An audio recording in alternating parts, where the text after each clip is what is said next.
Bom. A gente vai ficar sabendo das notícias do Jornal Nacional também.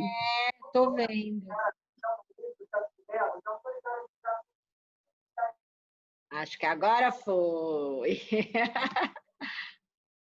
Vamos lá. A Luana tinha caído. Espera só mais um pouquinho. Você tem um painel com todo mundo aí? Tenho. Aqui eu fico controlando porque as pessoas caem e aí elas pedem para entrar de volta. E aí eu vou liberando um por um conforme vai entrando e tem um outro painel para as perguntas. Vamos lá, gente. Sim. Primeiro, eu queria agradecer todo mundo que está aqui. Eu acho que eu conversei com todo mundo pessoalmente. Muito bom estar aqui nessa noite de novo, né? A Lucy falou, agora nós temos um encontro marcado toda quinta-noite para falar alguma coisa gostosa. E é gostoso porque a gente, além de tudo, está se vendo, coisa que a gente não está fazendo no dia a dia, né? Olhar a carinha de todo mundo, né? Então, isso é muito gostoso. Eu queria agradecer muito a vocês. A gente vai ter um bate-papo gostoso aqui com a Sônia. Eu tirei os microfones de todo mundo por causa do Jornal Nacional.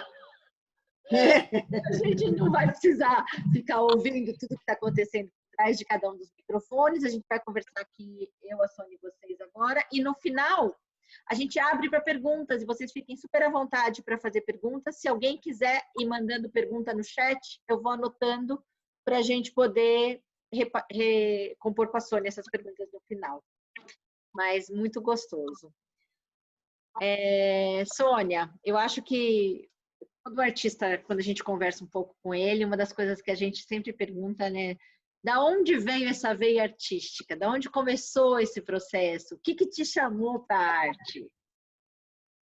Eu fico até pensando as respostas dos artistas, porque às vezes são coisas assim tão naturais, você vai entrando na história e você não sente. Quando você sente, você já está dentro.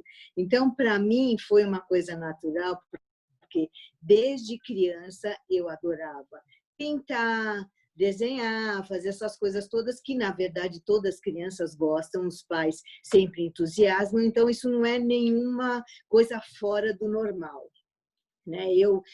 Quando eu comecei, na minha época, que eu era bem menina, acho que eu tinha 8, 9 anos, não existia uma escola de artes para criança, nem para adolescente.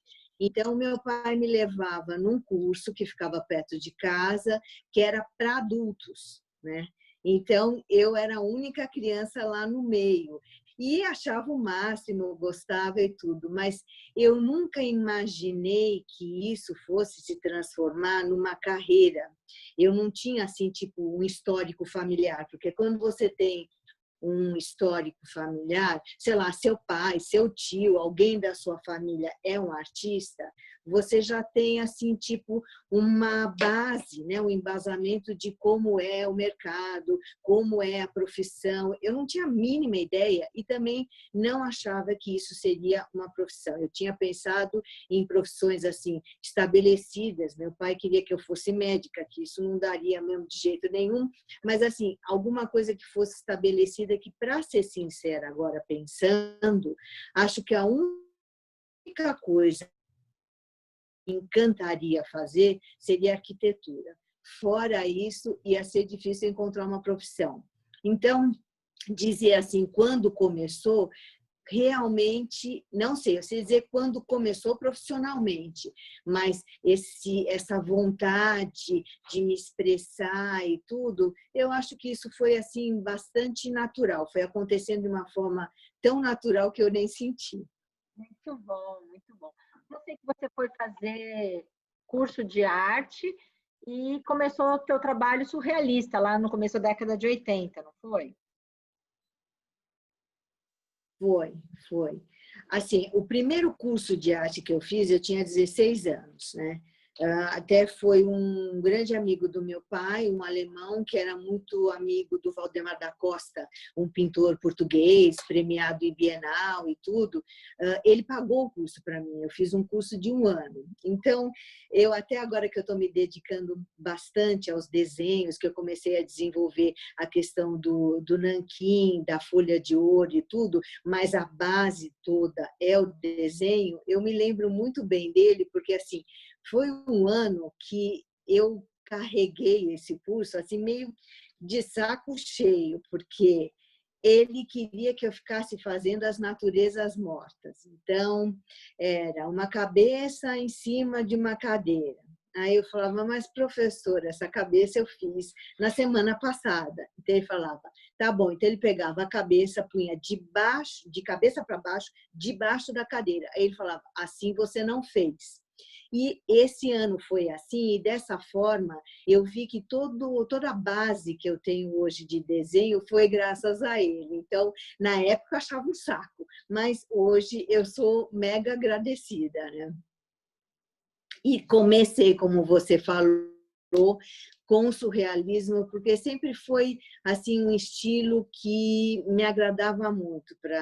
Assim, é evidente que isso é bem óbvio, mas o Salvador Dalí é um dos ícones para mim, como artista plástico, como desenhista, como pintor, como performer, porque ele era na época um performer, né? Ele não era só um pintor, ele era uma grande figura. Então eu comecei mesmo com o surrealismo, mas eu queria sempre alguma coisa a mais, além. E também achava que eu não deveria ficar assim, tipo, encaixotada dentro de um estilo. Então, uma surrealista, só pode fazer surrealismo. Aí que eu comecei a abrir um pouco os meus caminhos, né? Está falando de Salvador Dalí, está falando de surrealismo. Essa obra é uma obra lá da década de 80, da Sônia. E olha que interessante, quem estiver vendo no computador vai ter mais facilidade de ver, porque eu acho que quem estiver no celular não vai conseguir enxergar. Aqui nessas montanhas tem um cavalinho. Aqui no céu tem um olho. Aqui no varal já tinha um pregador, que depois inspirou para ser a enxuta, né, Sônia? Então, a Sônia já lá na década de 80 já tinha toda essa criatividade. E habilidade. E assim, foi muito inspirada no Salvador, né? Não ouvi, Sônia. Sônia? Ela foi muito inspirada. Oi, tá me ouvindo? Agora sim. Tá ouvindo? Tá. Agora... Ela foi muito inspirada no Salvador Dalí. Sem dúvida, essa obra você fez em homenagem a ele. Mas a Sônia, que é uma cabeça cheia de detalhes e de um vulcão, essa carinha assim de mocinha, é um vulcão por dentro, nunca parou, passou do surrealismo e foi criando a sua própria forma de pensar. Eu queria comunicar para o pessoal que está no grupo, eu vou fazer um sorteio de um livro autografado da Sônia, para quem está aqui nessa noite com a gente no final da nossa conversa, do nosso talk, tá? Estou anotando aqui o nome de todo mundo que está no talk, para a gente sortear um livro no final para a Sônia autografar, tá, Sônia? Uma das coisas que nem todo mundo sabe, nós estamos diante de um artista que tem uma obra que faz parte da Royal Collection, que é simplesmente a coleção da família real inglesa. Queria que você contasse um pouquinho para a gente como é que foi esse processo de você ter uma obra, e depois eu queria falar bastante sobre essa obra, porque essa obra a gente consegue entender bem como a sua obra é uma obra de detalhe, como é uma obra que a gente sabe que daqui para frente as pessoas lá vão ver nos museus, vão encontrar em lugares importantes, mas eu queria abrir os olhos das pessoas para elas enxergarem os detalhes da sua obra. Eu acho que eu vou usar essa obra como caminho para que eles enxerguem esses detalhes. Conte um pouquinho para a gente dessa obra.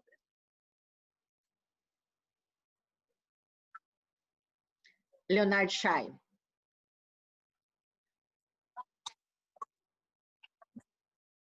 Então, eu Quando eu fiz essa obra, eu tinha, porque assim, no geral, essa é uma obra de um projeto que eu fazia, que eu não faço mais, que é assim, não faço mais porque dá um trabalho do cão, mais por isso.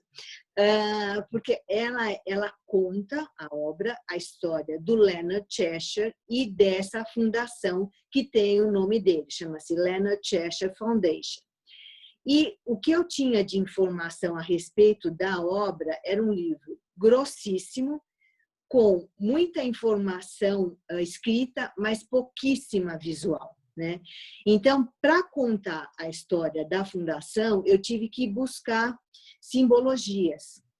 Então, eu comecei a ler, aí ia marcando, esse daqui é um símbolo, esse daqui é um símbolo, e depois buscando os correspondentes em imagem para poder colocar na obra, que é mais ou menos o que eu faço, mas assim, não tão exaustivo como foi esse, porque tem vários símbolos aí. Por exemplo, para começar, existe uma concha na obra, né? A concha, que é shell em inglês, por quê? Essa fundação lá na Inglaterra, a maior sponsor, a que patrocina essa fundação, é a Shell lá da Europa. Então, por isso que eu acabei colocando a Shell, oh, meu Deus, como é que é Shell em português? A concha, acabei colocando a concha na imagem, justamente para simbolizar a empresa que não queria aparecer, mas ela apareceu de outra forma. Então, tem vários símbolos aí. Tem o avião. Por que os aviões estão aí? Porque o Leonard Cheshire era um herói da RAF. Ele participou da Segunda Grande Guerra. Era uma pessoa muito importante. Ele era uma pessoa de uma família assim muito rica. Cheshire é o nome de uma cidade, é o nome da cidade. Travou o seu áudio, Sônia. Sônia? Sônia? Assim, tem várias simbologias que eu fui colocando. Desculpa, Você não está ouvindo? Seu áudio tinha Não está travado. ouvindo? Oi? Seu áudio tinha Oi? travado. Seu áudio tinha travado, eu vou pedir para voltar um pouquinho no que você vinha falando. Então, se a gente puder começar do começo, a gente essa obra você fez no formato de uma Torre de Babel, porque ela tem um significado. Não foi essa a ideia? Começou por isso. Então, a Torre de Babel, o que é? Pelo menos a simbologia dela são várias pessoas fazendo negócios e, ao mesmo tempo, falando várias línguas. Mas, de certa forma, na época, antes de ter uma guerra e tudo, eles se entendiam. Então, como essa fundação, na época, ela estava em 76 países, foi uma forma também de simbolizar a fundação.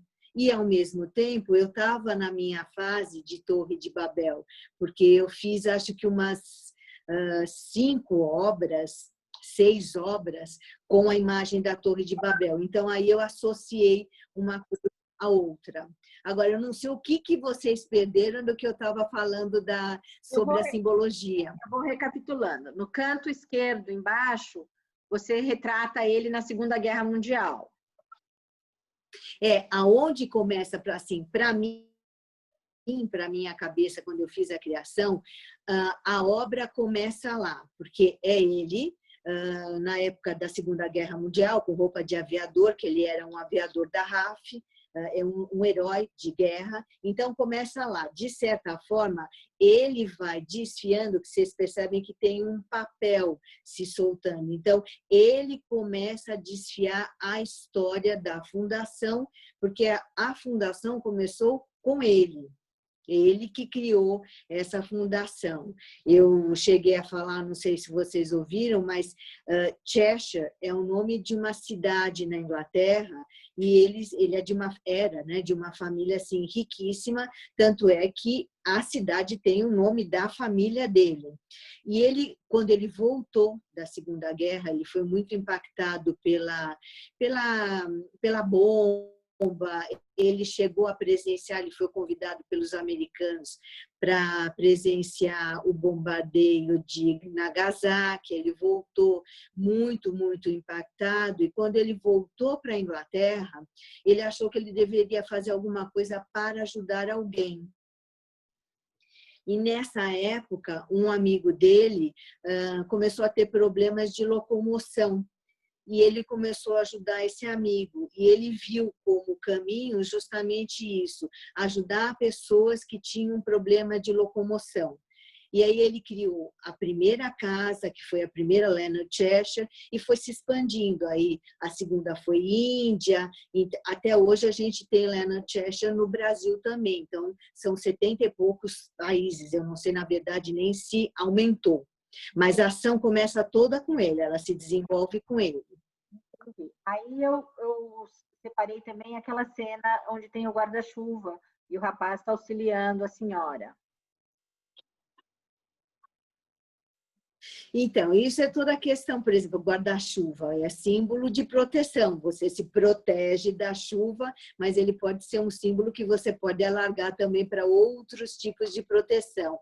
Então, é assim, eles protegem, a função dessa fundação é proteger e colocar debaixo de um guarda-chuva as pessoas que têm esse tipo de problema de locomoção, né? São, no geral, pessoas que passaram por acidentes, que não conseguem mais andar, tem problemas de pessoas que tiveram problema mesmo, e por isso acabaram ficando com problema de locomoção, que, na verdade, um fato assim bem sui generis que aconteceu, ele teve um problema, uma doença, que acabou incapacitando e deixando ele, no fim da vida, numa cadeira de rodas.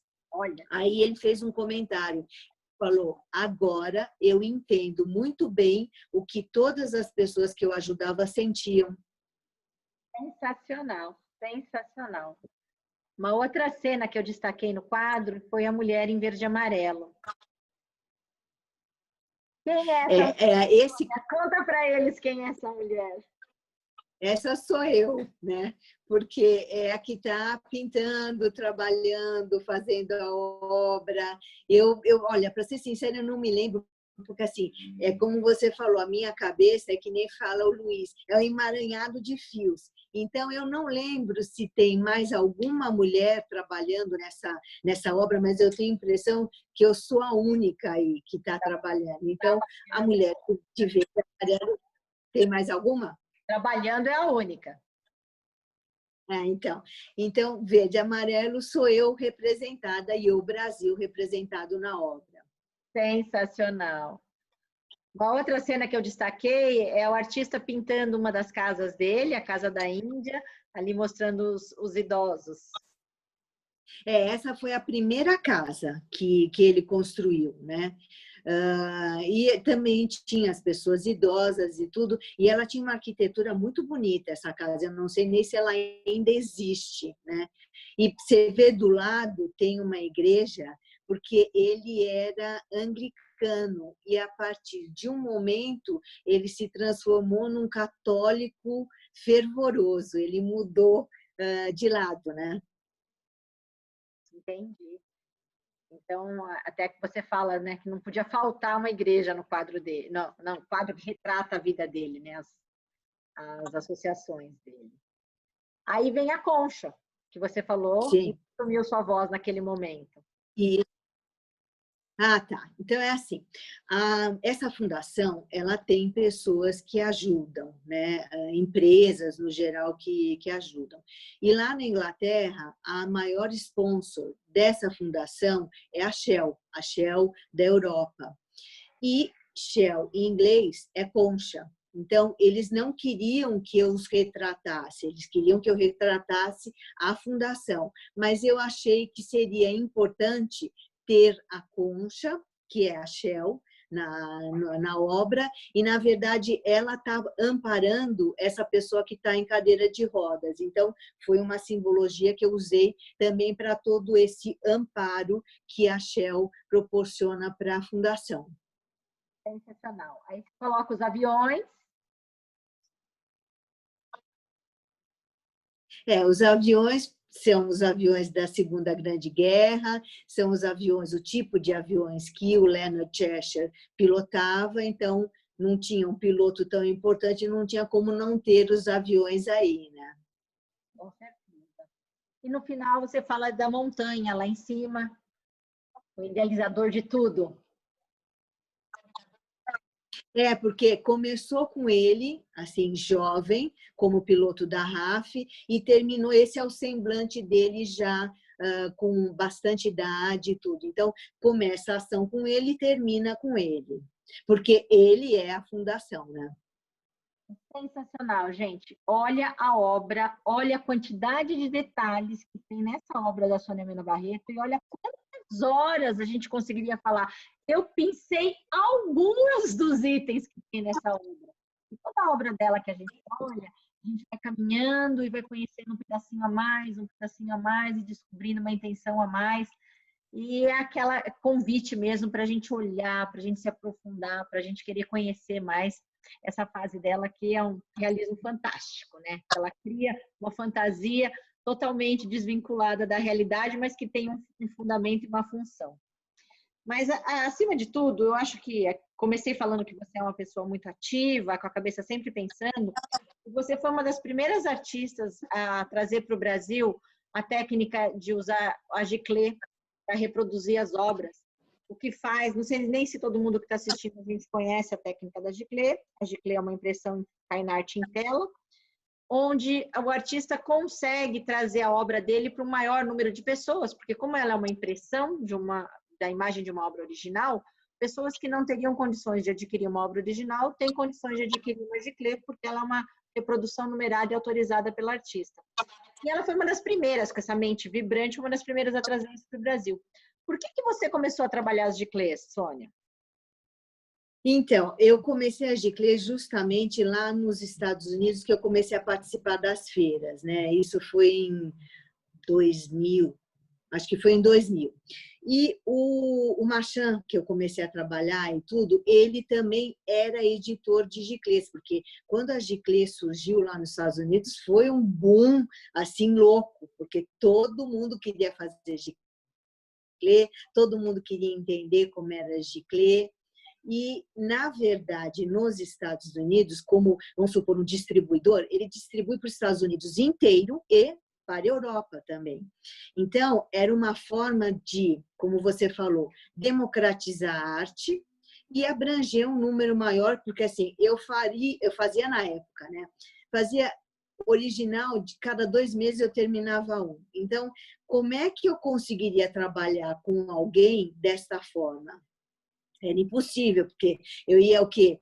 Vender 6 originais para ele e depois não ia fazer mais nada, porque todos os artistas que trabalhavam com ele faziam os originais e as giclées dos originais, porque os originais eram algo assim mais difícil de alcançar, direcionado para os grandes colecionadores, e as giclées para a classe média, que queria também ter obras na sua casa, obra assinada, numerada, com todo o trabalho, com todo o cuidado, mas que, evidentemente, não poderiam ter uma obra original.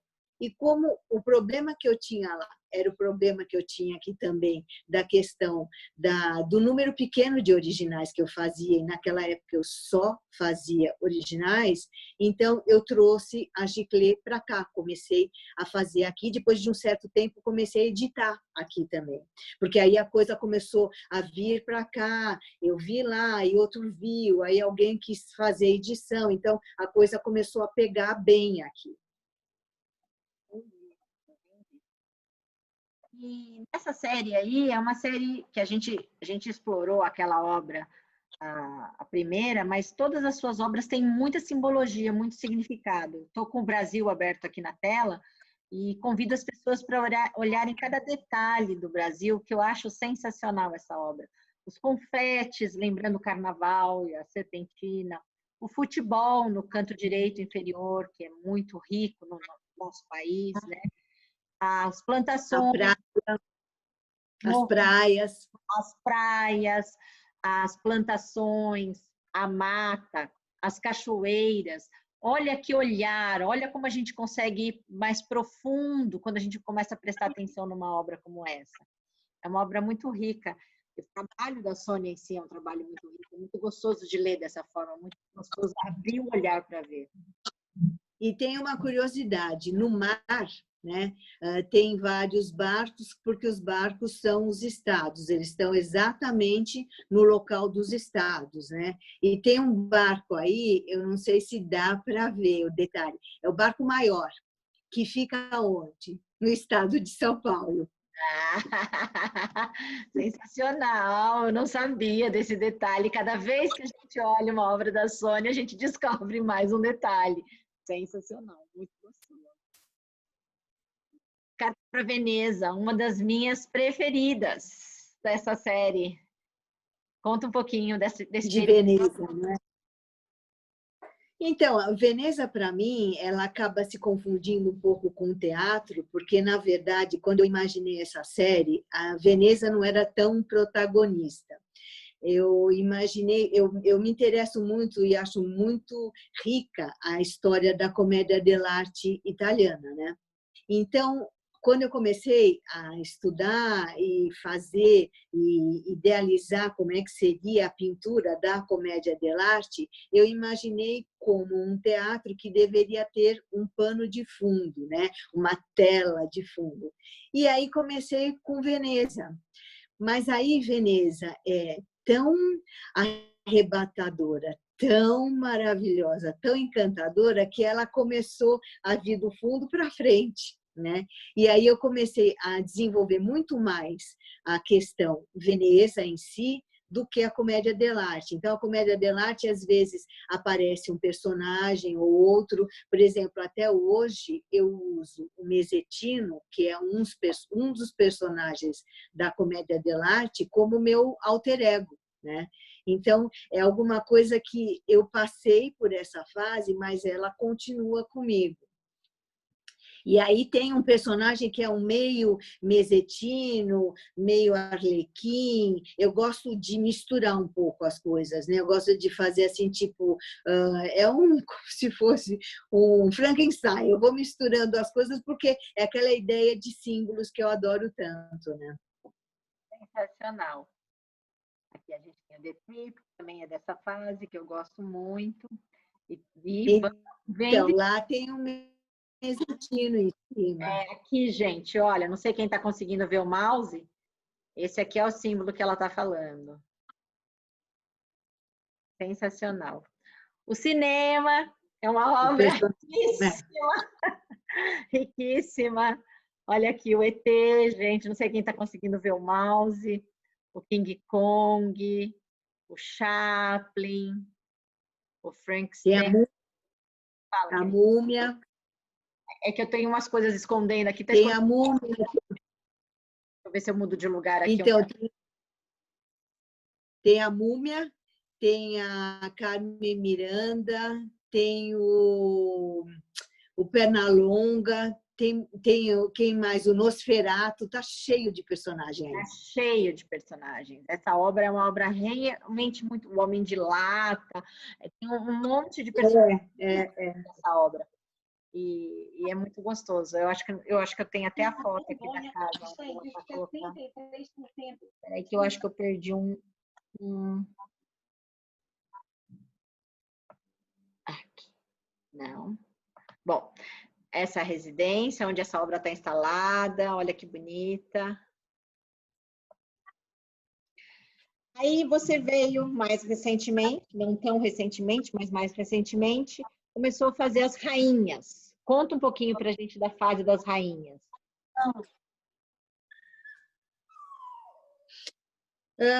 Olha, é engraçado.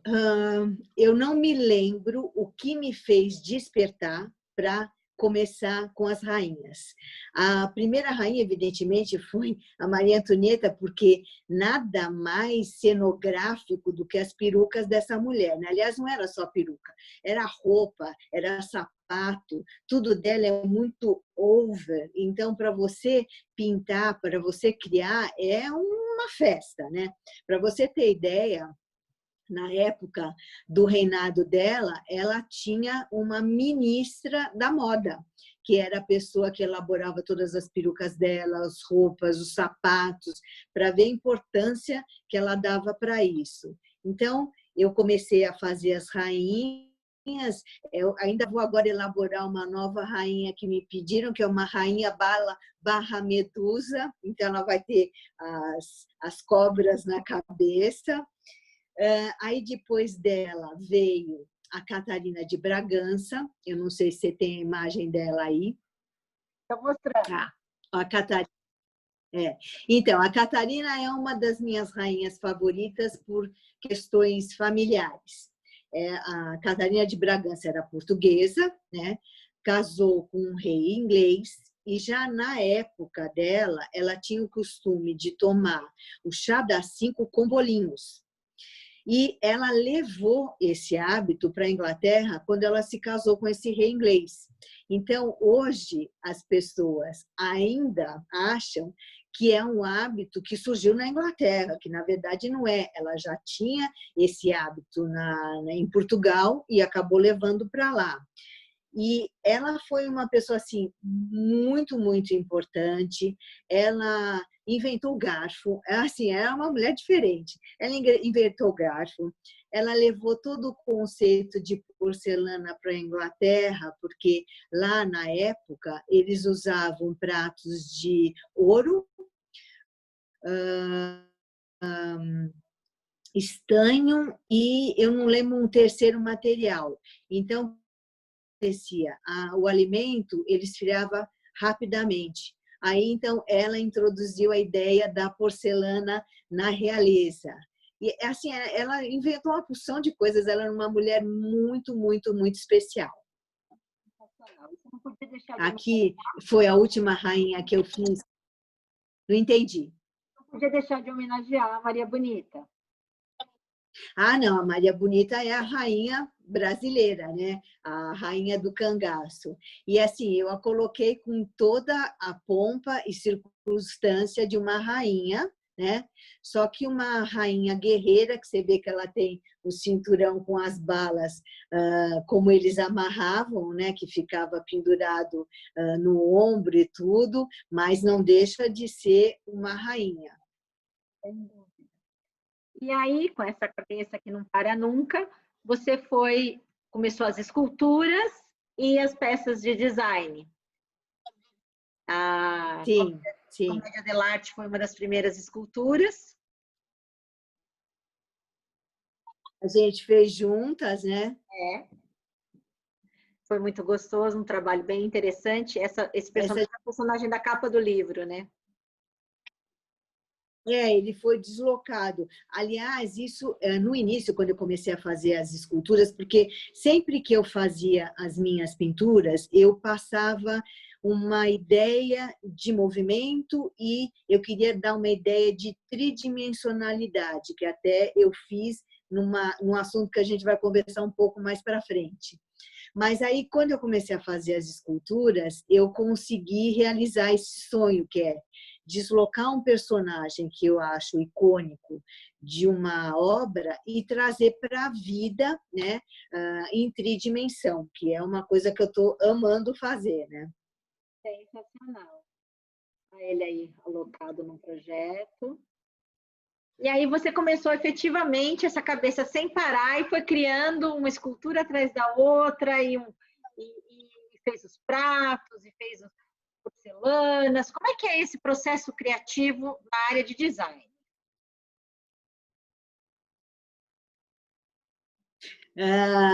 É assim, o que me impacta, porque assim, às vezes a pessoa, como é que é o seu processo criativo? Primeiro, eu tenho que ser impactada de alguma forma, evidentemente, pela imagem. Aí, depois, eu vou buscar, quando é alguma coisa assim, tipo, mais complexa, eu vou buscar informação sobre essa imagem, informação sobre o local, informação sobre o personagem. Então, sempre começa assim. No caso do balão, que é um que, assim, as pessoas amam o balão, né? O balão tem todo um conceito de infância, de boa infância, né? De alegria, de festa, ao mesmo tempo de viagem, porque ele voa e ele também tem o barquinho, ele vai pelo ar e vai pelo mar. Então, assim, ele tem várias interpretações e todas boas para as pessoas que veem, né? Então, as pessoas amam o balão. Mas ele foi deslocado de uma obra minha antiga, que era uma foto da minha mãe com a minha tia, que tinha balões também, porque elas estavam no carnaval. Então, eu desloquei dessa forma. Sensacional. O coração, de onde veio o Her?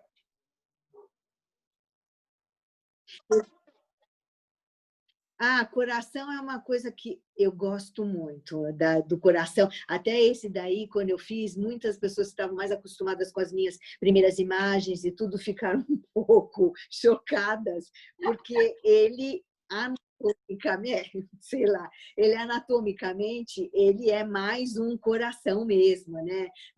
Com tudo que um coração tem direito. Então, as pessoas ficaram um pouco chocadas. Mas é alguma coisa assim que coração, eu tenho muita relação, por exemplo, dentro das pessoas que me seguem, me acompanham no Instagram, tem muito tatuador.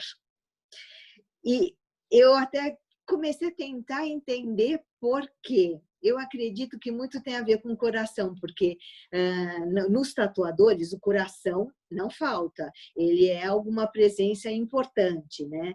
E eu acho que coração tem toda aquela questão do amor, né? Da paixão. Então, tudo isso é a questão da simbologia, né? E depois eu também passei para os corações em porcelana, porque como o meu DNA é pintura, então eu queria alguma coisa que eu pudesse pintar, não só fazer a escultura, né, mas também poder pintar a escultura. Então, por isso que eu comecei a trabalhar com as porcelanas e agora eu estou desenvolvendo um projeto novo. Com as porcelanas, não, eu comecei com as cerâmicas e agora eu estou desenvolvendo um projeto novo com as porcelanas. Teve essa série dos pratos, que também vieram das suas obras de arte, né? Se transformou em livros, críticos, e às vezes chegam a ser 6 pratos juntos, formando uma imagem da sua obra, né? Ficaram bem interessantes. Sim, esses são os pratos decalcados, né? Aí depois, porque eu comecei com os pratos decalcados, aí eu falei, não, eu quero fazer alguma coisa que eu pinte. Eu gosto de tudo, então assim, eu não deixo nada para trás. Às vezes fica alguma coisa um pouquinho atrás, eu vou lá, pego de volta e trago para hoje. Então, eu continuo fazendo os pratos decalcados, eu acho assim importantíssimo, porque você consegue fazer instalações de parede, ele é super contemporâneo, ele é mega bacana, mas ao mesmo tempo eu também gosto de pintar os pratos, né? Então, eu vou fazendo várias séries. Eu não sei se você chegou a ver uma série nova que eu estou fazendo agora, que é só de parede, que são pratos que eu estou comprando em antiquário e interferindo neles. Eu vi o teu trabalho, sim. Então, esses têm esculturas que são tesouras, que a tesoura está cortando o prato, tem o zíper, que ainda eu não consegui mostrar, porque eu não consegui levar para montar, porque quando estava tudo pronto para montar, veio a quarentena, então ainda não consegui levar para montar. Mas você vê que eu vou fazendo tudo ao mesmo tempo, eu não faço uma série, paro, aí vou para outra coisa. Às vezes eu estou fazendo uma série que é um desenho, como no caso das meninas que são as gêmeas, as twins, agora eu comecei a passar para pintura a óleo, né, a cambraia sobre linho, e provavelmente eu vou fazer uma escultura dela também. Muito legal, muito legal. Vi o mesetino aqui, ambientado numa foto. Olha que lindo esse ambiente, olha que bonitinho. A escultura, sensacional, né? Ver a obra colocada. Nem sempre artista chega Sim, nesse sim. ponto.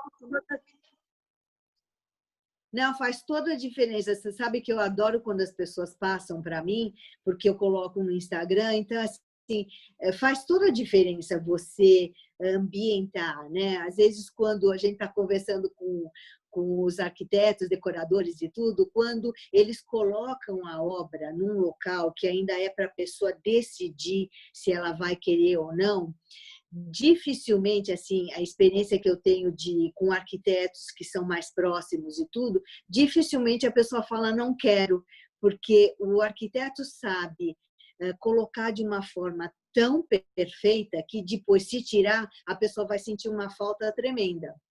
Com certeza, com certeza. E eu queria conversar um pouco com você agora. Todo mundo está vendo que essa cabeça é uma cabeça que não para, que cria muito, que vai da obra de arte para a escultura, passando pelo design, e com muitas frentes ao mesmo tempo. Aquilo que você falou, ao mesmo tempo que você está pintando várias obras, mas ao mesmo tempo você está fazendo trabalhos em frentes muito diferentes. É uma cabeça muito, muito ativa a sua, né? Com bastante picardia no seu desenho. Eu acho que todo mundo tem que ver essa parte engraçada por trás da Sônia Mêda Barreto, que parece uma obra, à primeira vista, mais séria, e a hora que você olha no detalhe, você começa a ver que ela, na verdade, tem muito engraçada.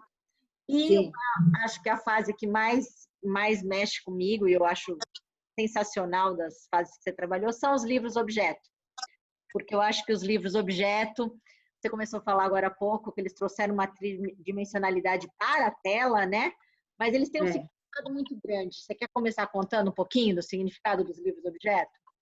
Esses eu lembro muito bem como começaram, porque assim, o meu avô português, eu tenho a família italiana e portuguesa, assim, bem divididinha por acaso, de um lado que é da minha mãe são todos italianos e do meu pai todos portugueses. O meu pai e eu fazemos parte da segunda geração de brasileiros do lado português. E o meu pai me deu, porque eu não cheguei a conhecer meu avô. Meu avô faleceu quando meu pai ainda era adolescente, né? Então, meu pai me deu de presente uma coleção de livros do meu avô, bem antiga, livros que já tinham sido comidinhos pela traça, livros amarelados, que tinha toda aquela questão que, para mim, foi muito rica, tanto no aspecto da história que o livro continha, da história do tempo que ele passou, que depois ele envelheceu, como da história da minha família. Então, quando eu vi aqueles livros, eu fiquei encantada. Eu falei, eu tenho que fazer alguma coisa com esses livros. E, de certa forma, eu sempre gostei de livros. De assim, uma obra ou outra, sempre tem algum livro assim, presente na minha obra. Mas esses eu quis destacar as...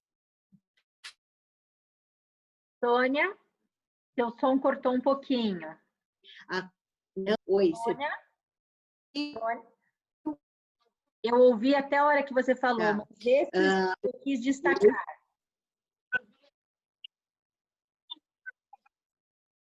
Então, o que eu quis destacar foi o formato dele. Porque os livros eles têm um formato aberto, meio aberto, deitado. Então, o que eu fazia? Eu fotografava da forma que eu queria, depois eu fazia o formato dele simples e mandava para a molduraria para eles fazerem, porque todas as minhas telas, como são cambraia de linho, eu tenho que montar numa superfície rígida. Então, ela toda assim, cortada nessa superfície rígida, no formato, mas ela tinha uma lateral, que é justamente onde eu pinto para dar mais ainda essa ilusão de livro realmente, né? Aí que eu comecei a fazer essa série de livros que eu amo, eu gosto muito. Na exposição que a gente fez na iGaleria, tinha bastante deles, né? Na verdade, você lançou os livros objeto na exposição na galeria. Foi uma honra para nós estar lançando essa série. Para mim, é a série mais rica. Não que as outras não sejam lindas, as outras são muito lindas, mas a livros objeto para mim é muito rica. E eu me lembro muito bem que você tinha 3 inspirações para essa série.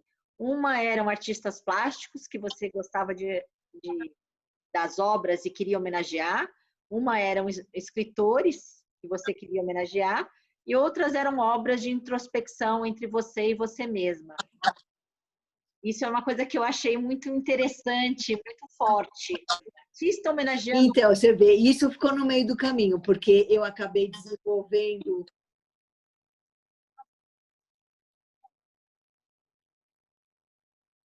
Sônia? Sônia? Agora eu não estou te ouvindo. Eu perdi o seu áudio também. Você falou isso, ficou no meio do caminho e não ouvi. Eu não estava te ouvindo. Foi até isso, ficou no meio do caminho. Então, isso ficou no meio do caminho, porque até foi bom você me lembrar, porque eu mesma não lembrava mais, porque eu fiquei tão focada na história dos artistas plásticos, porque foi assim, isso tem a ver com a forma que eu comecei a aprender a pintar. Quando eu participei fiz 3 anos de curso com o Luiz Portinari, que era o irmão do Portinari. Nesses 3 anos, como é que eu aprendi a pintar? Ele tinha uma mesa enorme, cheia de livros e fascículos de pintura. Então, ele pedia, quando a pessoa, o aluno que ia começar o curso, começava com ele dizia, vá lá e escolha alguma coisa que fale ao seu coração, que você gostaria de pintar, mesmo que você não tenha capacidade, mas que você gostaria.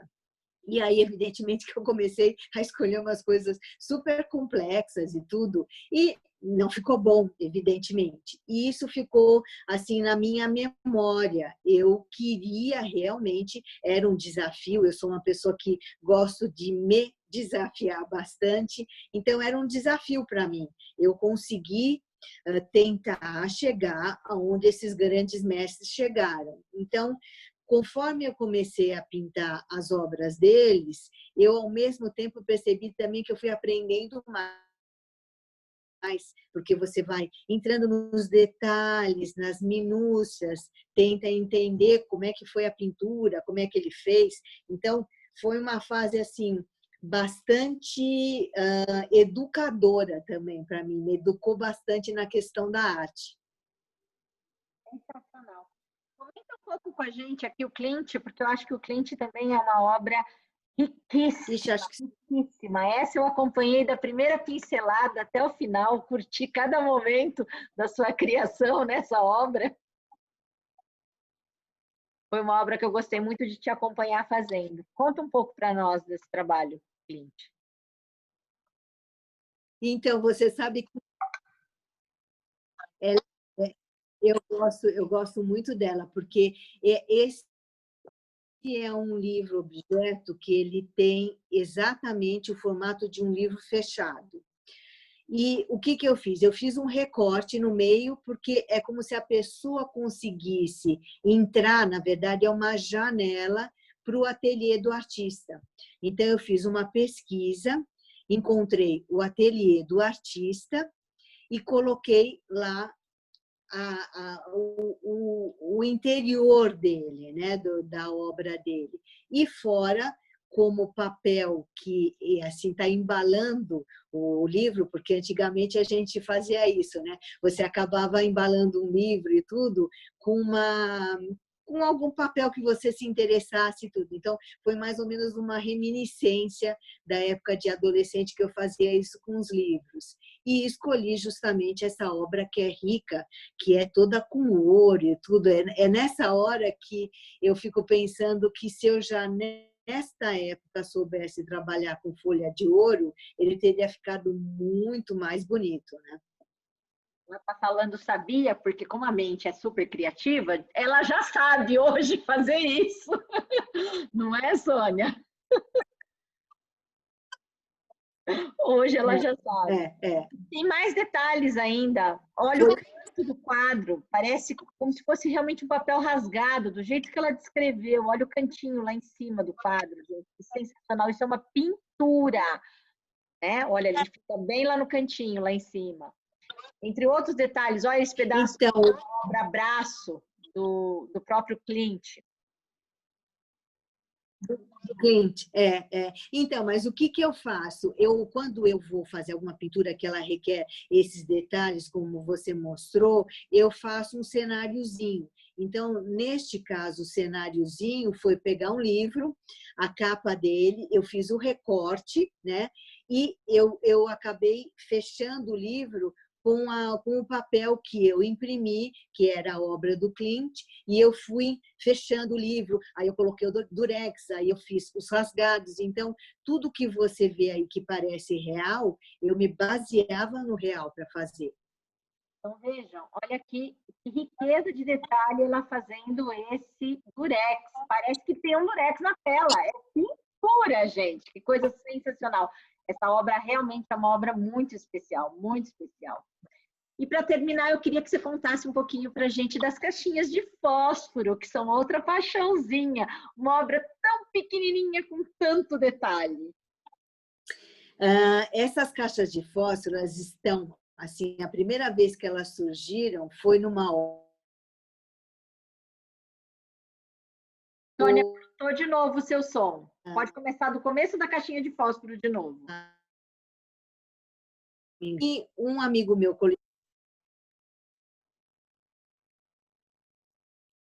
Sônia. Então, vamos lá. Essa caixinha de fósforo foi aquela história que eu falei, que às vezes eu tiro alguma coisa de uma obra. Oi? Voltou. Tá ouvindo? Sim, agora sim. Voltou? Voltou. Tá.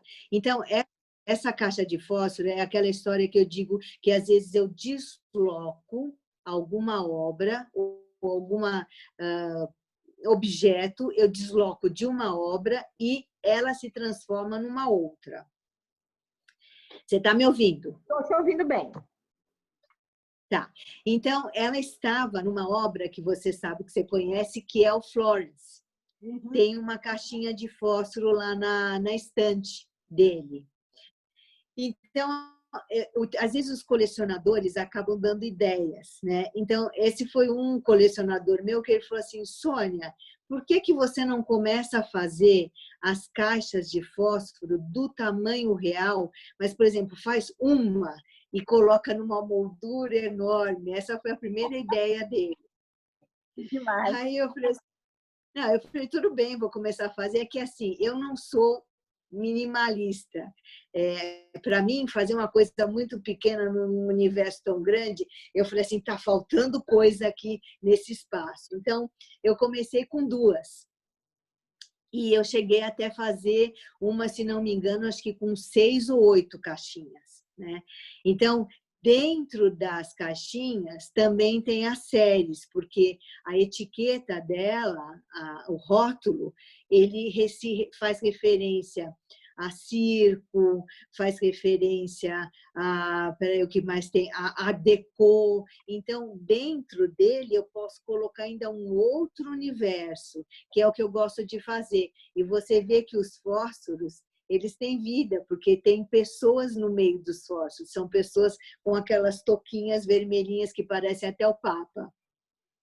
Sensacional, sensacional, sensacional. Eu queria, não sei se vocês estão me enxergando, olha lá em cima, como é pequenininha uma caixa de fósforo. Para vocês imaginarem que todos aqueles detalhes que eu acabei de mostrar, aquela quantidade gigantesca de detalhe, está numa caixinha de fósforo daquele tamanhinho que vocês estão vendo ali em cima. É muita riqueza de detalhe para uma área muito pequenininha. É muita criatividade numa pessoa só. Ela tem o tamanho da caixa mesmo, né? Tem o tamanho de uma caixa de fósforo real, só que com todos aqueles detalhes do último slide que eu mostrei para vocês. É demais. Sim. É demais. Eu vou abrir para perguntas. Quem quiser fazer uma pergunta, no meio do caminho entrou uma pergunta da Graciela aqui. Graça, quer fazer você ou eu mesma faço? Ela está lá apagadinha, a câmera dela. Ela perguntava, Sônia, quando a gente estava mostrando a primeira obra da Torre de Babel, quanto tempo você leva para fazer uma obra daquele nível de detalhe?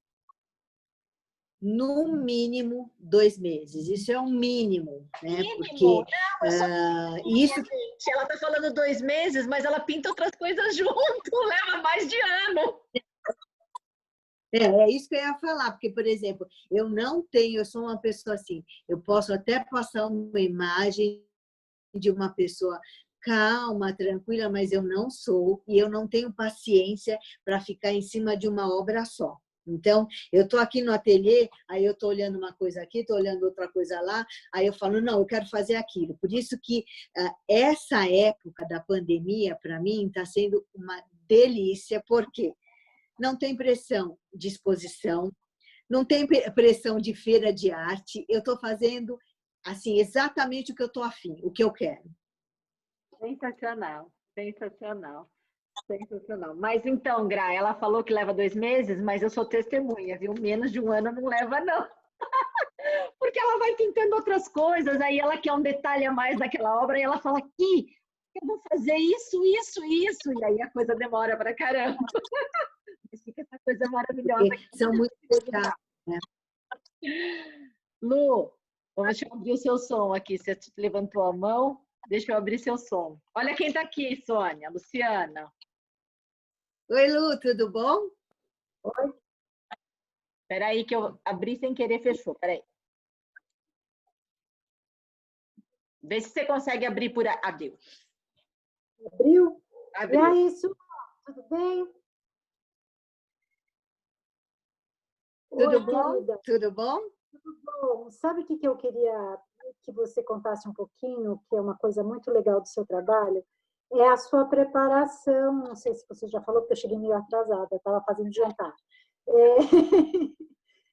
A preparação das suas telas, que eu acho que é uma coisa, que é uma obra assim, interessantíssima e é um caso à parte aqui, porque o seu backstage é tão rico quanto, não tão rico quanto, porque eu acho que o que fica para fora é mais bonito, mas é laborioso, é muito laborioso. Então, era isso Não, que eu ele acho é que assim, vale a porque assim, pena.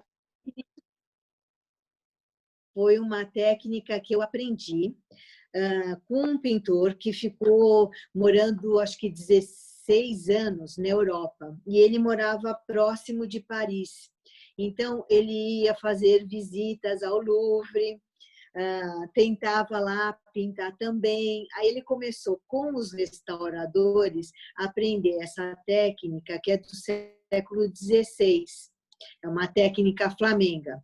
Então, evidente que hoje eu não faço exatamente como se fazia naquela época, porque hoje a gente tem mediums e tudo que são já prontos, que você não precisa ir para a cozinha para ficar fazendo a cola, derretendo a cola de coelho, essas coisas que eu já acho que assim fica parecendo um pouco Madame Mim para o meu gosto. Então, o que consiste a técnica? É cambraia de linho. Aí ela é montada numa estrutura rígida, isso eu já tinha falado no começo, mas não me detalhei tanto. Então, ela é montada numa estrutura rígida, porque ela não pode, quando você passa gesso, ela não pode se movimentar, senão ela acaba craquelando. Então, a estrutura rígida mantém isso. Aí, depois que ela está colada, bem esticada, e tudo começa a fase do gesso, que é a fase, assim, tipo, mais de movimentação de braço, porque eu dou várias camadas de gesso cruzadas, que acho que são, às vezes, quase 10 camadas, e aí eu começo a lixar tudo, com muito cuidado para não estragar a tela, para que ela fique com um aspecto mega liso. Porque aí, quando eu for pintar, eu posso dar o aspecto ou de alguma coisa enrugada, ou de alguma coisa mega lisa, como um copo, por exemplo. Então, ela é tão neutra que ela me permite que eu faça qualquer tipo de textura e passar essa imagem da realidade, que é alguma coisa bastante presente na minha obra, né? Mas é bem elaborada mesmo. Muito elaborada, muito elaborada. Oi, Então, porque é uma coisa, é um trabalhão e é muito assim, interessante, porque a gente fica com uma cara de uma fórmica, né? De tão lisinho que fica, parece né? Uma fórmica lisa, maravilhosa, incrível, realmente isso é encantador. Não, tudo seu é Eu até encantador, né? Até eu esqueci de falar, porque depois tem a outra fase, que é a fase dos mediums, que tem que ser preparados, tem fórmula e tudo, e das tintas, porque quando eu faço as tintas, por exemplo, eu estou fazendo agora uma obra que tem uma personagem que é uma das meninas do Velázquez. E ela tem uma cor assim muito característica das meninas europeias, que elas tinham aquela pele que parecia um mármore, branquinhas, mas algum lugar bem rosadinho e tudo. Então, eu fui pesquisar para fazer essa cor. Então, essa cor, quando eu faço, eu elaboro e aí depois eu já tenho ela toda prontinha em tubos. Então, a partir, vamos supor, a pele tem um lado que ela é claríssima e tem um lado que ela é bem escura. Então, desde o claro até o escuro, eu tenho tudo isso já pronto para, saindo do tubo, pintar a tela. Gente, impecável, né? É uma técnica bem interessante. Nossa, maravilhosa, porque a gente sempre imagina que a tinta está sendo feita e misturada ali na palheta, né? Tem muitos artistas que usam esse método, é que eu gosto muito desse, porque assim, eu pinto de manhã, de tarde e de noite, e a luz muda muito. Então, quando eu faço a primeira tinta, suponhamos que eu estou com claro, depois chega à noite eu vou refazer, já é uma outra história, né? Então, eu posso pintar o tempo que for e ainda mais para frente, vamos supor, que nem a Cláudia falou que eu demoro um ano para pintar. Então, entre janeiro e dezembro, a tinta está lá prontinha, direitinho. Eu não tenho que fazer de novo. Perfeito. Obrigada, querida. Obrigada a você. Quem quer fazer mais uma pergunta? Luiz? Luiz Henrique, quer falar? Quero. E aí, Sônia? Tudo Oi, bem? tudo bom? Tudo bem. E você? Bom, é redundância falar que nós somos fã da sua arte. Você é uma artista completa.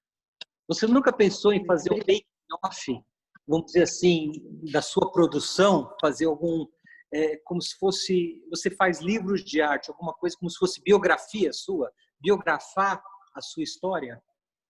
Então, teve uma época que quis fazer um vídeo que fosse mais completo, mostrando todo o meu processo e tudo. Eu acho isso, assim, para ser sincera, um pouco invasivo, porque eu gosto de ficar no ateliê sem ninguém por perto. Eu preciso dessa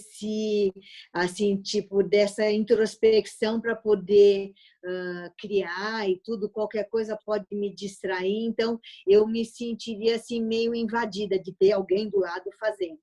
Mas, por exemplo, uma coisa que todo mundo faz, todo mundo não, muitos artistas fazem, que é aquele time-lapse, que você vai pintando, e isso eu acho bem legal. Isso eu acho bem legal. É uma coisa assim que está na minha cabeça para fazer, porque você consegue ver o desenvolvimento de alguma coisa que, por exemplo, comigo é sempre muito lento, né? Então, dar essa agilizada é bem legal, como acontece. Ah, legal. Vou engatar uma outra pergunta.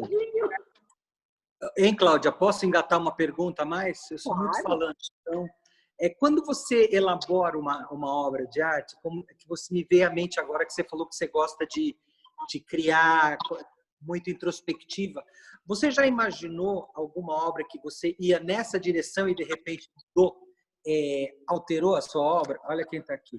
Eu sou Tiete, adoro!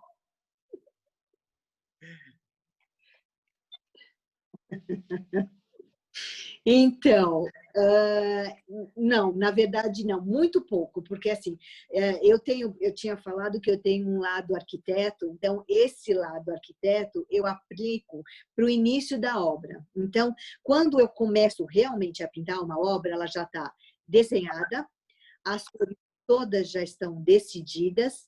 Então, para eu mudar, é assim, é um exercício muito ruim, que eu tenho que desfazer as coisas. Então, para que eu não perca esse tempo que eu já elaboro fico tanto tempo elaborando uma obra, quando eu começo a obra, dificilmente, a não ser quando é algum detalhe, quando é detalhe, realmente eu posso colocar, mas vamos supor, tem um livro na direita e eu quero passar ele para a esquerda. Pode esquecer que isso eu não faço. Por isso que eu penso muito antes. Tá bom. Ó, um grande beijo. Assim, mas ele é Eu extremamente racional. Eu tenho. Extremamente racional. Célia, quer falar com a gente? Deixa eu pôr o seu som aqui. Não está entrando. Célia, libera aí você o som.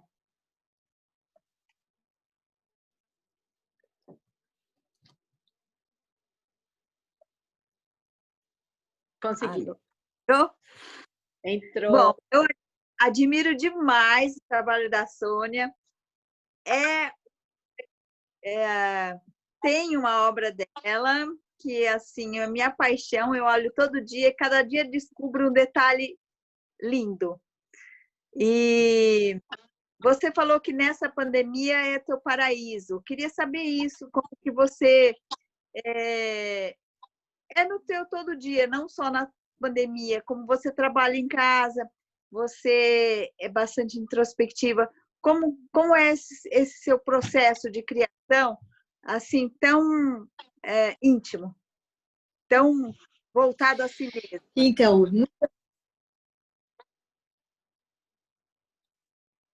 muitas pessoas têm me perguntado como eu estou reagindo a esta época de quarentena, que eu acho assim, a pandemia é uma questão que faz com que todo mundo fique sem dormir e eu, igual a todas as outras pessoas, estou preocupada, tanto com a doença, quanto a questão econômica, financeira, com o futuro do país, com o futuro da minha profissão, o meu futuro, quer dizer, coisa que todo mundo, isso eu acho que todo mundo está sentindo e está passando também.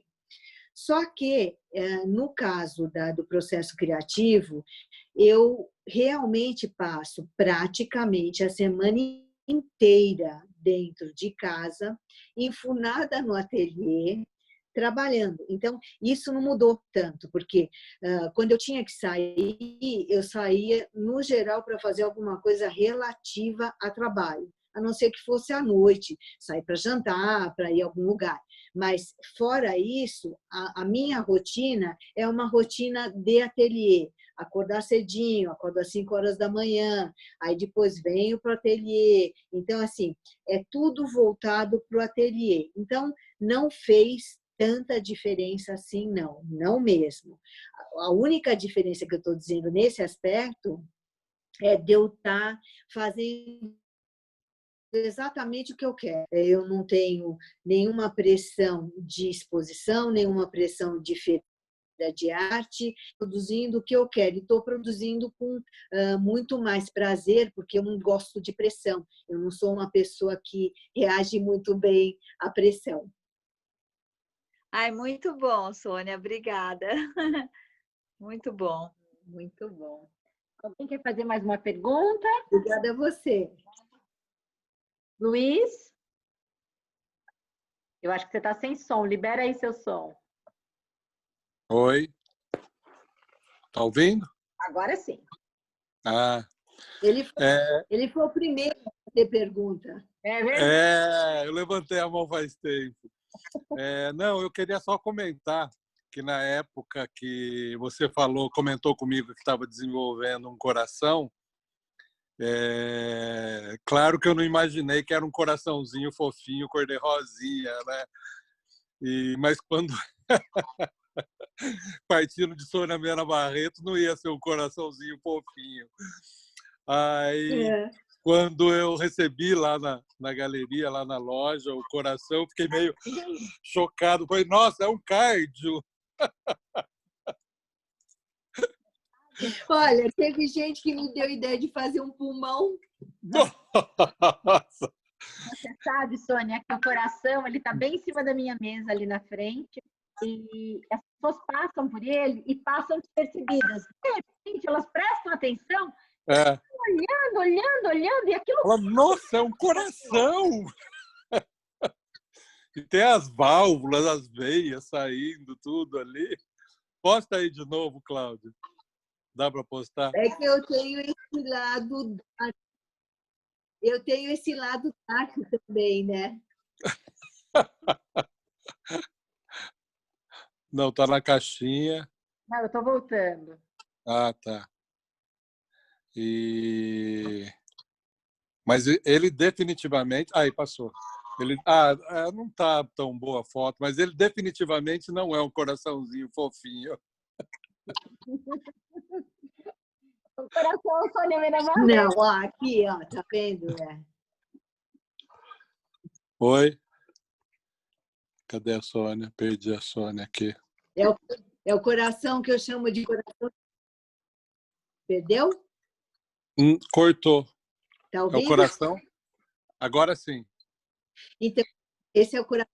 Esse é definitivamente o coração de tatuador. Porque eles amam esse coração. Eu também amo esse coração. Ele é maravilhoso. E aí conversamos da ideia de fazer ele branco, vermelho e preto, né, para ver que todos são iguais, né? No fim não terminamos essa ideia. É verdade. O vermelho tem. O vermelho eu fiz, que é com uma... Ele é uma pintura metálica como se fosse do balão. É o mesmo tipo de pintura do balão. Mas o que eu gosto mesmo é desse de bronze, que tem o bronze polido e a pátina. Eu acho esse daí muito bonito. Ele é muito lindo. Ele é muito lindo. E também remete a um monte de coisa que você pode imaginar, né? Que o coração é o mesmo, não importa a cor, a classe social, né? Não importa. Sim. Coração é coração, todo mundo tem igual, né? Pois é. Tem um, né? Embora tenha gente que pareça que não, mas todo mundo tem um. Tem alguns que estão congelados. A Sônia é demais. Era isso que eu ia falar. Mais alguém quer acrescentar alguma coisa, gente? Fala, Marisa. Libera seu som aí.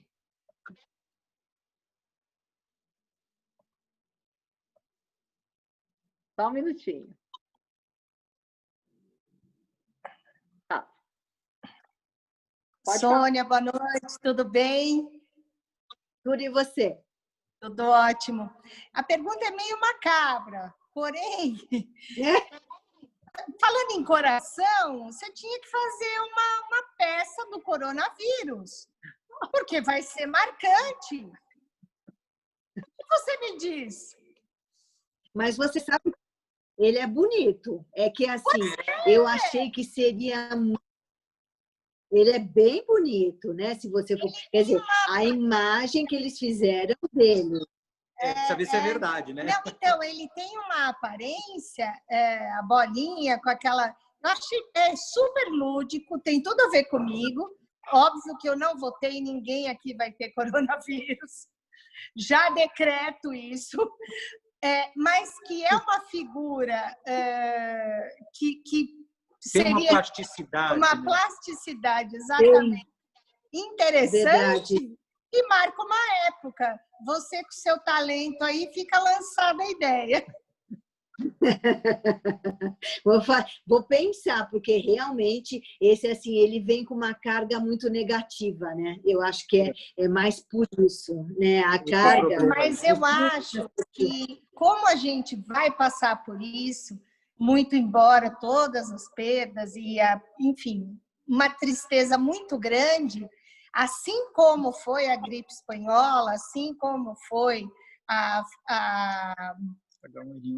não, antes disso, porque falam que de 100 em 100 anos tem acontecido algumas tragédias. Não é febre tifoide, é uma outra... Eu vou depois até passar para a Cláudia te passa. Eu acho que é um marco, porque é no meio a própria... É no meio do sofrimento que a gente encontra força para criar, para se reinventar, que é a palavra do momento, né? E você, com todo esse talento, eu tenho certeza que você teria uma forma muito muito inteligente de mostrar ele. Vou pensar. Olha, tá lançado, hein? E eu conto aí com... Apresentação ainda. É. Acho que entrou alguma coisa. Mas ele tem uma carga realmente muito pesada, infelizmente. Sim, Mas sim. a gente tem que tirar o bom dele, que a gente poder estar falando com você. Quem diria que a gente estaria sentado aqui conversando com você, tendo esse deleite e com amigos queridos? Ele proporciona coisas boas, sim. A gente sempre tem que ver o copo meio cheio e do limão fazer a limonada. Com certeza. É verdade. Não, a gente vai aprender muito com tudo isso, né?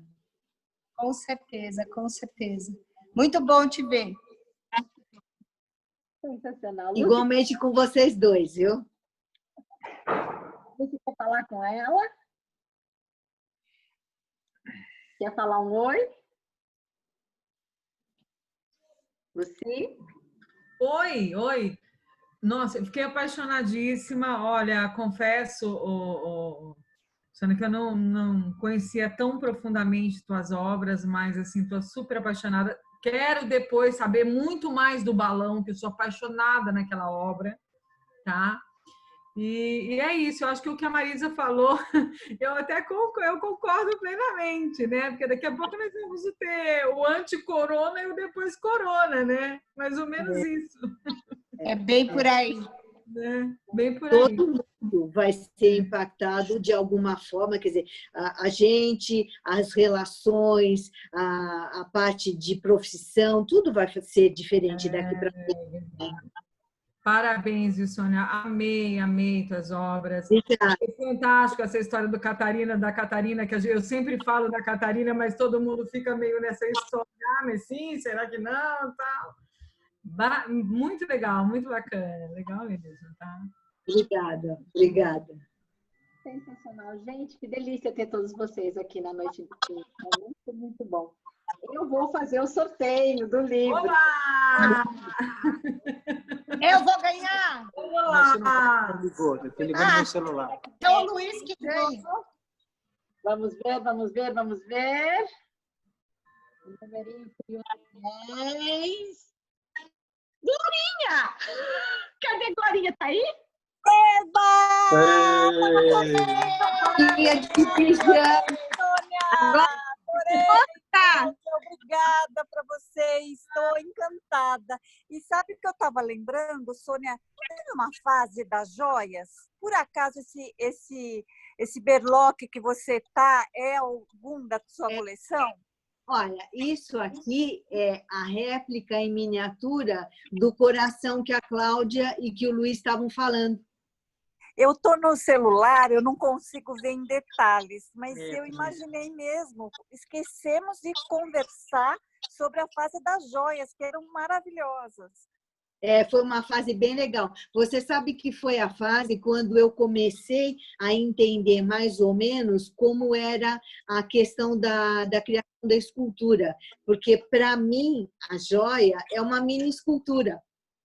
Sim, e a gente fica encantada, porque você é uma artista tão completa que você caminha facilmente por todas as áreas e nos encanta de todas as formas. Estou muito contente de te ouvir desse jeito. A gente já conversou muito, mas eu nunca tinha ouvido você falar tão detalhadamente das suas obras. Fiquei ainda mais fã.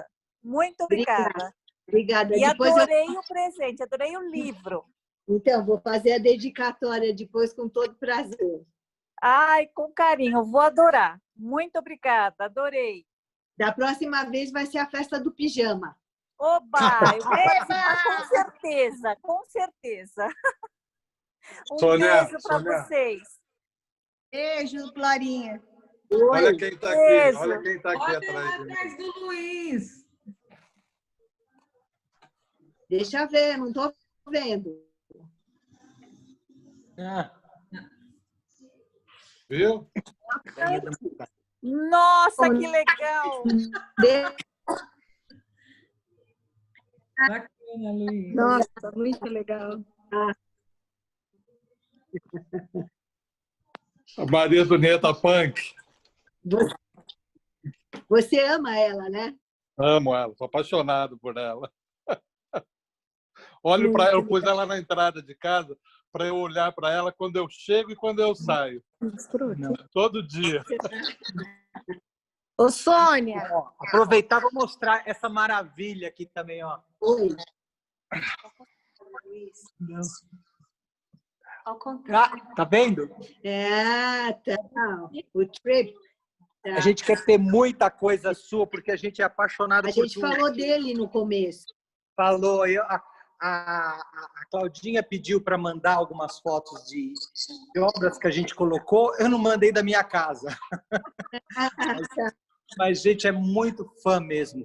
Bom, já chega, já falei muito. Deixa eu desligar meu microfone, que senão eu vou encher vocês. E eu também falo demais. Tchau, beijo. Beijo, obrigada. Fica aí, Cláudia.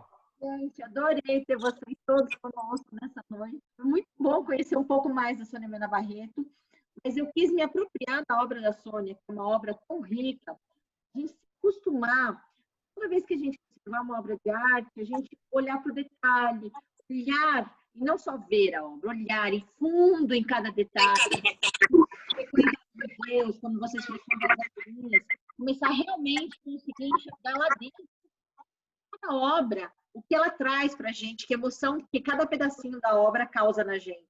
E, obviamente, não tinha forma melhor da gente fazer isso do que apreciando uma obra da Sônia Mena Barreto.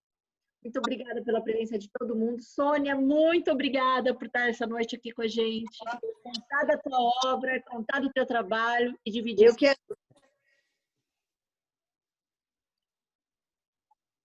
Eu que agradeço, foi super divertido, agradeço todo mundo que esteve comigo, que fez as perguntas, achei ótimo, muito bom.